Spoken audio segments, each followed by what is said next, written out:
कोई भी जीव स्वतंत्र नहीं। जब तक आपके जीवन में वो दंड विधान नहीं, तब तक कोई आपको स्पर्श नहीं कर सकता।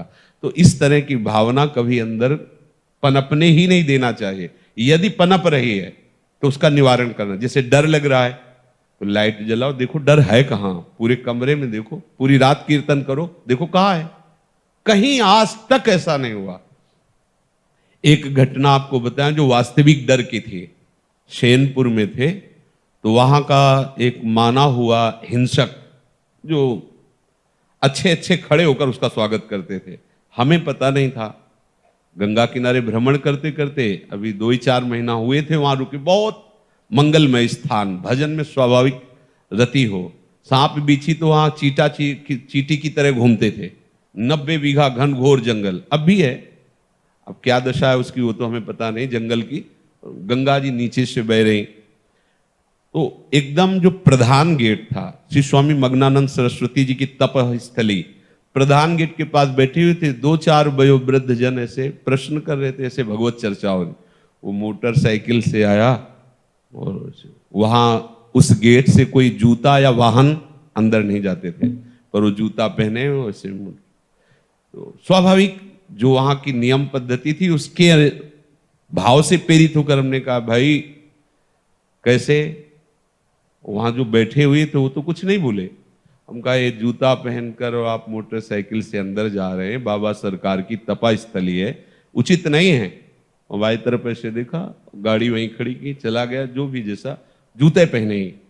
फिर वापस आया। हम कहा भाई गाड़ी यहां स्टार्ट नहीं होगी, बाहर ले जाके स्टार्ट करो गाड़ी। हम भाव कहा था कि यहां स्टार्ट मत करना, बाहर ले जाओ। वो स्टार्ट ही नहीं हुई। बड़ा प्रयास किया, नहीं स्टार्ट हुई।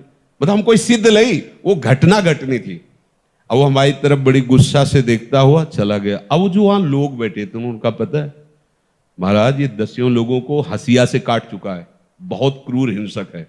और ये आपकी तरफ देख रहा था, मुझे डर लग रहा है कि यहाँ रात्रि में कोई नहीं टिकता था। एक पंजीरी बाबा थे बूढ़े और एक हम थे, वहां कोई नहीं टिकता था रात्रि में, बड़ा भयावह था। हमारे मन में है कि भगवान रक्षक हैं, हमने कोई अहित नहीं किया, कोई अमंगल नहीं किया। एक सिद्धांत की बात उसको बताई। सुबह गंगा स्नान करके विशाल अशोक का वृक्ष, उसके नीचे हम पद्मासन लगाए बैठे हुए थे। तो पत्तों में जो पैरों की खरखराहट होती ऐसा सुनाई दिया कि कोई नजदीक आ रहा है। तो आंख खोली, देखा वही व्यक्ति थे। एक बार तो मन बड़ा विचित्र होता है, एक बार तो ऐसा लगा। फिर आंख खोल के बैठ गए, सामने आया। उसने कहा पहचाना? हम कहा आप वही हैं जिनको कल हमने रोका था कि आप है। तो बोले मुझे जानते हो? तो हम कहा आपको तो नहीं जानते, लेकिन आप हमें नहीं जानते होंगे। भगवत आवेश में हो गए एकदम।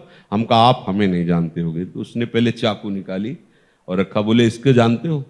कहाँ जानते? फिर पिस्तौल निकाली, ऐसे रखा, बोले इसको जानते हो? हम कहा हमारे पास कमंडल रखा था, ऐसे खोला और गंगा जल। हम कहा इसको जानते हो? हम कहा केवल हम और तुम है, वृंदावन में है, एक शब्द का मिस्टेक ले। हम कहा केवल हम और तुम है, तुम्हारे पास अस्त्र है और सुना है तुम हिंसक स्वभाव के हो। तुम अपना प्रयास करके देख लो, एक बार हम अपना प्रयास करेंगे। गंगा जल केवल है, आप करके देख लो। और इस समय तो बहुत हल्के से बोल रहे, उस समय जो भगवत आवेश से बोले, वो थोड़ी देर में अपने वो यंत्र तंत्र उठाए और भागते नजर आया। हमारे पास भगवान का बल है। कैसे कोई ऐसे कैसे? उनकी इच्छा है तो कुछ भी हो सकता है। अगर उनकी इच्छा नहीं तो प्रभु प्रहलाद जी के ही केवल नहीं है, प्रभु हम सबके हैं। बस ऐसे जैसे यंत्र में चढ़ा हुआ कठपुतली नाचता रहता है, वैसे मेरे स्वामी मुझे नचा रहे। क्या करवाना है, क्या करवा रहे हैं, ये वो जाने, उनका काम जाने।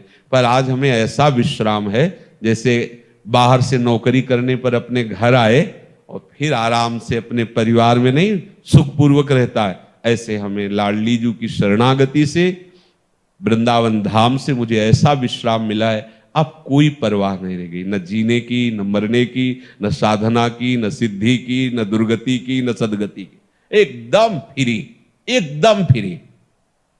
और उसका हम परिणाम देखते चले जा रहे हैं। जो 10,000 वर्ष साधना करने पर लाभ नहीं मिलता था, वो ऐसे ऐसे ऐसे दे रही हमारी लाडली जी। प्रगट में प्रमाण भी तो होना चाहिए। हम देख रहे हैं, प्रमाण देख रहे हैं। बस इनके गले पड़ जाओ। हमें तो लगता है कि अब आपके अंदर कोई प्रश्न नहीं होना चाहिए।